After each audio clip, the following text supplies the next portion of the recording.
بخاری صاحب، ایک طرف ڈونلڈ ٹرمپ اور ایران کوششیں کر رہے ہیں جنگ کو ختم کرنے کے، مذاکرات کرنے کے، دوسری طرف ایک سپوائلر جس کا آپ اکثر ذکر کرتے ہیں نیتن یاہو، وہ کہہ رہے ہیں کہ جب تک ایران کے اندر یورینیم افزودہ موجود ہے یا جب تک ایران کے پاس یورینیم افزودہ کرنے کی صلاحیت موجود ہے تب تک یہ جنگ ختم نہیں ہو سکتی۔ دیکھیے یہ جو شیطانی چہرہ ہے نا، اور جو صہیونی نمائندہ ہے جس کا نام نیتن یاہو ہے،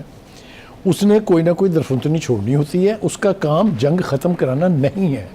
اس کا کام ایران کو مزید بلیڈ کروانا ہے، کیونکہ اس کو دنیا میں صرف ایک ملک سے خطرہ ہے، ایک اور بھی ہے وہ ہم ہے، لیکن ایران چونکہ قریب ہے اس کے، تو ایران سے زیادہ خطرہ ہے۔ اس لیے اس کی نہ یہ خواہش ہے کہ جنگ ختم ہو اور نہ ہی وہ ہونے دے گا۔ میں نے پہلے بھی کہا تھا کہ جو ہی کچھ ہونے لگتا ہے وہ کوئی نہ کوئی ایپسٹین کی ایک فائل جو ہے وہ اس کو لیک کر دیتے ہیں اور نیتن یاہو سب پھر الٹے ہو جاتے ہیں۔ تو آپ کچھ سنوانے والی تھی نیتن یاہو کا؟ ہاں جی بخاری صاحب، وہ آپ فرسٹ سیگمنٹ میں اس کا ذکر کر رہے تھے، تو ریکی وائلز ایک امریکن ہے، ایک ہاں مجھے بتائیں اس کے بعد کچھ کہنے کی ضرورت ہے؟ He is an opinion maker, he is an American,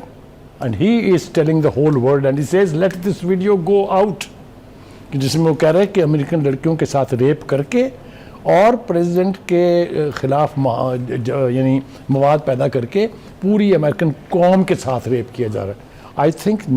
we need not add anything to it what he has already said۔ بالکل بخاری صاحب، یہ بات جو ابھی یہ ریکوائلز کر رہے ہیں آپ نے تو بہت دیر پہلے سے کر دی تھی کہ وائی امریکہ یا Donald Trump is doing exactly what Nitin Yahoo is asking ہم ٹو ڈو، تو آپ وہی بات ہے ایپسٹین فائلز والی کہ وہ بلیک میل کر رہے ہیں پوری امریکن لیڈرشپ کو۔ میں نے جو کچھ کہا تھا it's not only an endorsement but it's coming from an American,